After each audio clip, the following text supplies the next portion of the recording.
monde a déjà entendu parler du biais d'excès de confiance? Par exemple, vous avez sans doute déjà entendu dire, ou peut-être même dit vous-même, à propos d'un entrepreneur dont un projet avait échoué, qu'il avait péché par excès de confiance. Et si vous avez votre permis de conduire, si on vous demande si vous appartenez à la moitié de la population qui conduit mieux que l'autre moitié, imaginez que le monde se divise en deux groupes, les meilleurs et les moins bons, vous répondrez sans doute que vous faites partie du meilleur groupe, de la meilleure moitié. En tout cas, c'est le cas d'environ 90% des gens.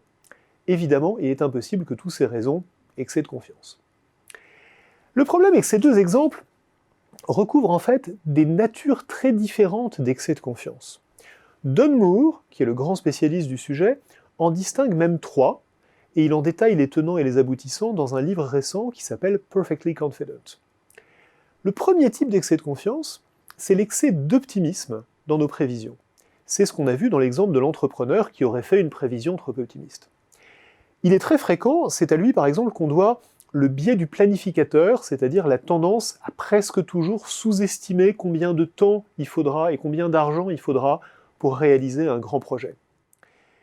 Mais il faut aussi reconnaître que l'optimisme, ça n'est pas seulement un biais. L'optimisme, ça a du bon. Si on n'était pas confiant dans notre capacité à réaliser nos projets, on ne les entreprendrait pas. Si Steve Jobs ou Elon Musk n'avaient pas été des optimistes, on n'aurait jamais entendu parler d'eux. Et donc, il faut nuancer le problème de l'excès d'optimisme, et il faut se méfier de l'erreur opposée. Le pessimisme, c'est pas bon, l'aversion à la prise de risque, c'est pas bon, la frilosité irrationnelle, ça existe aussi, et tous ces travers, chez certains, et en tout cas dans certaines organisations, peuvent être plus dangereux encore que l'excès d'optimisme. Deuxième type d'excès de confiance, c'est la surestimation de soi dans les comparaisons avec autrui. C'est celle qu'on retrouve dans l'exemple de la conduite, mais aussi si l'on vous demande par exemple de vous auto-évaluer sur votre sens de l'humour ou sur votre intégrité personnelle. En général, vous allez vous placer au-dessus de la moyenne des autres, et comme tout le monde ne peut pas être au-dessus de la moyenne, c'est un biais. Là aussi, c'est un biais bien réel, mais là aussi, il faut nuancer, parce qu'il y a des situations dans lesquelles nous ne nous surestimons pas, et au contraire, nous nous sous-estimons. Si on vous demande, par exemple, si vous jonglez mieux ou moins bien que la moyenne, vous répondrez probablement moins bien. En réalité, comme à peu près personne ne jongle, vous n'êtes sans doute pas pire que la moyenne des gens, mais le biais consiste ce coup-ci à vous sous-estimer.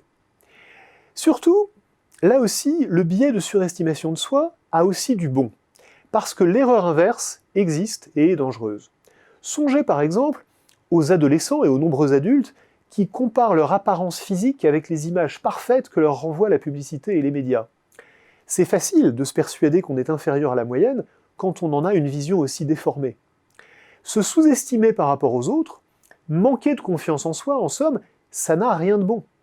Autre exemple, ou exemple extrême, le syndrome de l'imposteur, qui afflige des gens convaincus, en toute sincérité et sans fausse modestie, que leur réussite est un accident et qu'ils ne tarderont pas à être démasqués.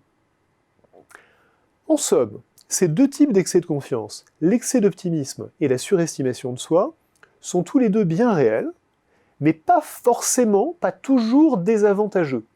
Il faut donc que nous apprenions à calibrer notre optimisme et notre niveau de confiance en nous-mêmes, sans illusion, mais sans non plus tomber dans l'excès inverse.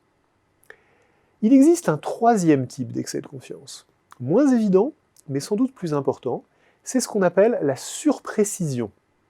Nous avons trop tendance, dans notre capacité à faire des estimations ou des prévisions, et plus exactement dans la précision avec laquelle nous pouvons les faire. Un exemple. Ben David, Graham et Harvey, de l'université Duke, interrogent régulièrement plus de 10 000 dirigeants en leur demandant des prévisions sur les marchés financiers. Et à chaque dirigeant, ils demandent de fournir non pas un chiffre, le Dow Jones sera à tant, mais une fourchette assez large pour être sûr à 80% que la réalité sera dans cette fourchette. Le Dow Jones sera entre tant et tant. Si les fourchettes étaient bien calibrées, si elles étaient assez larges, on devrait trouver la bonne réponse dans la fourchette, 80% du temps, mais on s'aperçoit empiriquement que ça n'est le cas que pour à peine un tiers des prévisions.